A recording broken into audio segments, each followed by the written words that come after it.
killed, vanished, and slept for 14 years. Then he woke up. Tonight you'll learn how a quiet South Los Angeles mechanic hid in plain sight while detectives chased ghosts, and the forensic accident that finally unmasked him will leave you cold.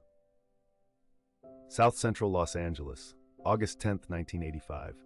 A teenage boy walking through an alley off West 81st Street notices something wrapped in a stained blanket beside a dumpster. He pulls back the fabric and finds the body of a young woman. Her name was Deborah Jackson. She was 29 years old. She had been shot 3 times in the chest with a small caliber pistol. Her clothing had been disturbed. There were no witnesses, no shell casings nearby, no physical evidence beyond the body itself. Detectives from the Los Angeles Police Department's 77th Street Division opened a homicide file, canvassed the neighborhood, and within weeks the case began to slide toward the bottom of an overflowing stack. Deborah Jackson became the first known victim of a killer who would not be named for another 23 years. A killer who would not even be acknowledged as a single person until decades after he had begun. A killer the press would eventually call the Grim Sleeper. To understand how a serial murderer could operate for a quarter of a century inside one of the most heavily policed cities in America, you have to understand the world he hunted in. The mid-1980s in South Central Los Angeles were a battlefield. The crack cocaine epidemic was tearing through black neighborhoods at a speed and ferocity that overwhelmed every institution meant to respond. Gang violence had exploded. Homicide rates in certain zip codes rivaled active war zones. Detectives were carrying caseloads of 40, 50, sometimes 60 open murders at a time. And the victims who began appearing in alleys and dumpsters near Western Avenue, Vermont Avenue, and Normandy shared a profile that the system quietly and shamefully treated as low priority. They were black women. Most of them were poor. Many struggled with addiction. Some had been involved in sex work. Their families were told the cases were being investigated, but the resources never matched the words. After Deborah Jackson came Henrietta Wright. September 1986, she was 35, a mother found dumped in an alley near Vermont, shot with the same caliber weapon, same posing, same disregard. Then Barbara Ware, January 1987, only 23 years old, her body discovered behind a building on East 56th Street. A 911 call had come in that night from a man who reported seeing someone push a body out of a blue and white van. The caller hung up before officers arrived. Then Bernita Sparks, April 1987. Mary Lowe, November 1987. LaCreca Jefferson, January 1988. Alicia Alexander, September 1988. 7 women in just over 3 years, all shot with what ballistics would later confirm was the same .25 caliber semi-automatic pistol. All black, all vulnerable, all discarded like garbage in the same square mile of the city. And then, suddenly, the killing stopped, or at least that is what investigators would later believe. From late 1988 onward, the bodies bearing this signature simply ceased to appear. Detectives assumed the killer had died, been imprisoned for another crime, or moved away. The cases grew cold. The families were left with no answers. Photographs of the victims yellowed on bulletin boards. Boxes of evidence were sealed, stored, and forgotten in warehouses. Los Angeles moved on. The 1990s arrived, the riots came and went. The crack epidemic gave way to new traumas. And somewhere in South Central, a man who had killed 7 women went to work every morning, came home every evening, raised a family, and waited. Because this is the part of the story that gives the Grim Sleeper his name. In 2002, 14 years after Alicia Alexander's body was found, a new homicide landed on a detective's desk. Princess Berthomew, only 15 years old, was discovered strangled and shot in an alley in Inglewood. The ballistics did not initially raise alarms because the killer had used a different weapon, but DNA evidence collected from her body would later change everything. In 2003, Valerie McCorvey, 35, was found in similar circumstances.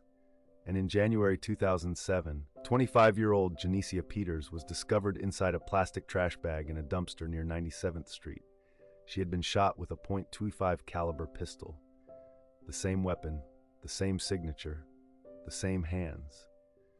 When the DNA from Janicia Peters was finally cross-referenced through the state database, it produced a match no one expected. The genetic profile linked her murder to the unsolved killings from the 1980s. Suddenly, detectives realized something extraordinary and horrifying. The killer had not died, he had not been imprisoned, he had simply stopped for 14 years. And then he had started again.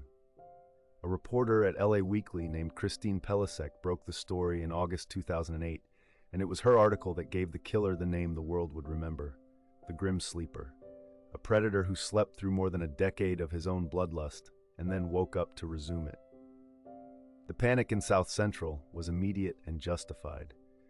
For years, families had been telling police that something was wrong, that too many women were disappearing, that too many cases were being closed too quickly.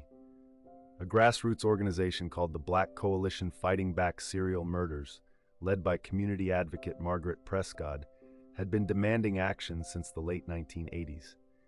They had warned that a serial killer was operating in the neighborhood. They had been ignored, dismissed, and at times openly mocked. Now, more than 20 years later, they were being told they had been right all along. The grief was sharpened by rage. How many more victims were there that no one had connected? How many cases were sitting in cold storage with the same ballistic signature, the same DNA, the same fingerprints of a man no one had even bothered to look for? The Los Angeles Police Department formed a task force, Operation 800, named for the number assigned to the case. Investigators returned to every old file, retested every piece of evidence that could be tested, and re-interviewed witnesses whose memories had grown soft with time. The DNA profile they had assembled was male, but they could not match it to any known offender in the national database. CODIS, the federal DNA system, contained millions of profiles, and none of them belonged to the Grim Sleeper. He had never been arrested for a felony. He had never been swabbed. He was on paper invisible. So the task force tried something that had never been used in a major American homicide investigation before: familial DNA searching. The technique works on a simple premise. If a suspect's DNA is not in the database, perhaps a close relative's is: a father, a brother, a son. California had recently approved the use of this method under strict guidelines, and the Grim Sleeper case became its first major test. Investigators submitted the killer's DNA profile and asked the state to search for partial matches that could indicate a family relationship. In 2010, the search returned a hit. The match was a young man who had recently been convicted of a felony weapons charge. He was 28 years old. He could not be the killer himself. The murders had begun before he was born. But his DNA shared markers consistent with a parent-child relationship to the unknown suspect. His father, in other words, was very likely the man Los Angeles had been hunting for 25 years. His father's name was Lonnie David Franklin Jr., 57 years old, a former sanitation worker and automotive mechanic. He lived at 1728 West 81st Street in a small house with a cluttered yard full of car parts and disassembled engines. He had a wife. He had children. He had neighbors who described him as friendly, helpful, the kind of man who would fix your car for cheap and chat about the weather. He lived less than 2 miles from where most of the bodies had been discovered. He had lived there the entire time, through every killing, through every press conference, through every plea from grieving mothers on the evening news. Detectives needed his DNA to confirm the match. They could not simply demand it without tipping him off, so they devised an elaborate undercover operation. An officer posing as a busboy followed Franklin to a pizza parlor in Buena Park, where Franklin was attending a child's birthday party. As Franklin ate, the undercover officer collected discarded pizza crusts, napkins, and a slice of cake he had bitten into. The items were rushed to the crime lab. The DNA was extracted, sequenced, and compared. The match was absolute. Lonnie David Franklin Jr. was the Grim Sleeper. On July 7, 2010, a SWAT team surrounded the house on West 81st Street. Franklin was arrested without resistance. Inside the home, investigators found something that transformed the case from a serial murder investigation into something even darker. In a refrigerator in his garage, Franklin had kept Polaroid photographs and digital images of women, hundreds of them. Some appeared to be unconscious, some appeared to be dead. Police released roughly 180 of the images to the public. asking anyone who recognized a face to come forward. The implication was unbearable. There were almost certainly more victims. Women whose names had never been connected to the case. Women whose families had assumed they had simply vanished or overdosed or run away. One face in the photographs belonged to a woman named Enietra Washington, and Enietra was alive. She was the only known survivor of the Grim Sleeper. In November 1988, just 2 months after Alicia Alexander's murder, a man in an orange Ford Pinto had offered her a ride. She had reluctantly accepted. He had shot her in the chest, photographed her unconscious body, and pushed her from the moving vehicle, leaving her for dead. She had crawled to a friend's house and survived.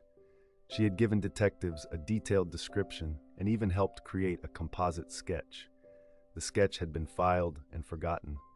For 22 years, Enietra Washington had carried a bullet fragment near her heart and a face in her memory, and no one in law enforcement had connected her testimony to anything. When she was shown a photo of Lonnie Franklin in 2010, she identified him immediately. The man who had tried to kill her had been living a 15-minute drive from her home the entire time. The trial of Lonnie Franklin began in 2016, delayed for years by motions, evidence reviews, and the sheer scope of the case. Prosecutors charged him with 10 counts of murder and 1 count of attempted murder, though investigators privately believed the true number of victims could be far higher. The evidence presented in court was overwhelming. Ballistics tied the .25 caliber pistol recovered from his home to multiple killings. DNA from his body was found on the victims. The photographs from his refrigerator placed him with women who had been reported missing or murdered. On May 5, 2016, a jury convicted him on all counts. On August 10, 2016, exactly 31 years to the day, after Deborah Jackson's body was discovered in that alley off West 81st Street, Lonnie Franklin was sentenced to death. He was sent to San Quentin's death row. He never confessed. He never explained the 14-year silence. He never told anyone how many women he had actually killed, or where their bodies might be, or why he had chosen the lives he had chosen to end. On March 28, 2020, Franklin was found dead in his cell. He was 67 years old. The cause of death was reported as natural. Whatever he knew, he took with him. The question that haunts this case is not who, we know who. The question is why he was allowed to operate for so long, and what the 14-year gap really represents. Some criminologists argue that the sleeper did not actually stop. They believe he simply changed his methods, used different weapons, dumped bodies in different jurisdictions, or targeted victims whose disappearances were never reported. The photographs from his refrigerator support this theory. Dozens of the women in those images have never been identified. Some may still be alive. Some may be buried in places no one has thought to search. The Los Angeles Police Department continues to receive tips and continues to investigate possible additional victims, but the trail grows colder every year. Other investigators point to a darker, more institutional truth. The Grim Sleeper survived for 25 years not because he was brilliant, not because he was careful, but because the women he chose to kill were women the system had already decided not to fight for. Margaret Prescott and the Black Coalition fighting back. Serial murders had been screaming his existence into the void since 1986. They were told there was no serial killer. They were told the deaths were unrelated. They were told the victims had brought their fates upon themselves through lifestyles the city found inconvenient to defend. If a single one of those warnings had been taken seriously in 1987 or 1988 or even 2002, how many of the names we now read on memorial plaques would still be living names attached to living women with living families? Deborah Jackson, Henrietta Wright, Barbara Ware, Bernita Sparks, Mary Lowe, LaCrika Jefferson, Alicia Alexander, Princess Berthomew, Valerie McCorvey, Janicia Peters. These are the names the court was willing to attach to Lonnie Franklin. There are more. There are always more. And somewhere in a sealed evidence locker in Los Angeles, hundreds of Polaroid photographs still wait for someone to walk into a precinct and say, "That was my sister. That was my mother. That was my daughter. I never knew what happened to her. And now, finally, I do." If this story stayed with you, subscribe to Dark Cases and turn on notifications. Every week we open another file the world tried to forget. Share this video with someone who believes the forgotten deserve to be remembered. Their names matter. Your attention matters. Stay with us in the dark.